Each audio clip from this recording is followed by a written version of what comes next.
Banyak orang bertanya-tanya, negara lagi dalam penuh tekanan, ekonomi penuh tekanan. Kenapa sih Pak seorang Joko Widodo itu ngotot untuk membuat ibu kota negara? Pak, mungkin Bapak bisa menjawab pada masyarakat, Pak. Enggak, ini sebuah gagasan lama yang sudah direncanakan saat itu oleh Bung Karno. Kemudian di zaman Pak Harto juga ada rencana juga untuk memindahkan.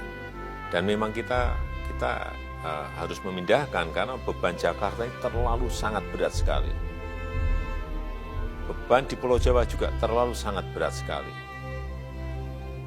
56% populasi Indonesia itu ada di Pulau Jawa.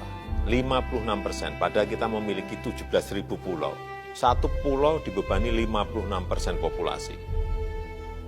Kemudian PDB kita 58% juga ada di Jawa. Terus pemerataannya gimana? Pulau lain diberi kue apa? Inilah yang kita inginkan, yaitu pemerataan. Yang pertama, ini sudah ada undang-undangnya. Dan disetujui oleh 93% dari fraksi yang ada di DPR. Kadang-kadang kok masih ditanya penting atau tidak penting. Sudah disetujui. 93% loh ya. Dan kita ingin sekali lagi pemerataan dan Indonesia sentris. Sehingga PDB ekonomi nanti bisa lebih merata. Infrastruktur juga bisa lebih merata. Dan agar Indonesia ini maju tidak dirasakan oleh Pulau Jawa saja, tetapi oleh semua provinsi, semua kabupaten dan kota yang ada di luar Jawa. Dan yang paling penting pembiayaannya. Di dalam rencana kita memang 20% dari APBN, 80% dari PPP, KPBU, dari investasi, dari investor. Dan 20% ini pun kita akan tidak membangun tahun ini kemudian rampung. Ini mungkin 15-20 tahun. Ini sebuah pekerjaan besar dalam jangka panjang. Jadi jangan dipandang setahun, 2 tahun selesai. Enggak. Kita itu mengeksekusi dari gagasan lama dan itu juga sudah melalui survei lapangan, sudah melalui studi-studi lapangan, karena di awal itu diputuskan oleh Bung Karno saat itu di Palangkaraya, di Kalimantan Tengah. Tetapi setelah kita cek detail lagi ke sana, sekarang di sana ada problem masalah banjir, sehingga dicari alternatif yang lain. Dan ketemu di Penajam, di Kutai Kertanegara.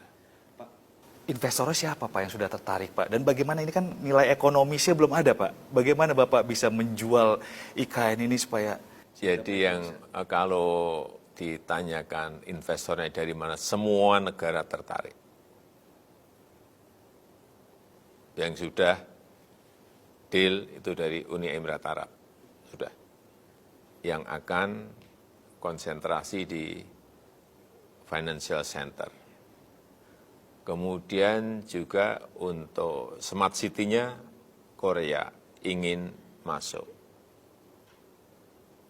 Kemudian untuk pengawas dan review desain, Jepang juga ikut masuk.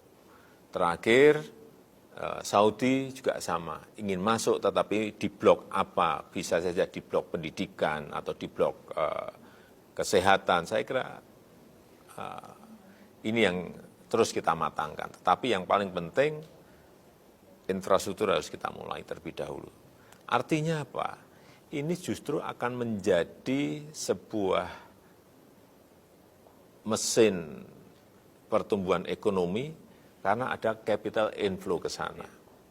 Selain yang tadi, hilirisasi UMKM, ini ada sebuah mesin pertumbuhan ekonomi baru karena akan ada kapital masuk ke IKN ini. Jadi kita berbicaranya jangan berbicara sempit hanya APBN terus, itu enggak. Kita akan berusaha agar ini bisa mendatangkan investasi sehingga ada capital inflow untuk masuk ke negara kita. Dan jadi kalau anggapan IKN dibangun dari utang itu salah ya Pak? Investasi, tolong dibedakan, utang dan investasi. Dan nilai total berapa tuh Pak? Kira-kira yang dibutuhkan untuk membangun sebuah ibu kota negara yang baru Pak? Terakhir hitungan kita 33 miliar US dollar. 33 miliar US dollar. Tetapi itu pun masih bisa berkembang kalau memang misalnya ada financial center-nya tidak sesimpel itu, tetapi lebih gede ya tentu saja akan memakan investasi yang lebih.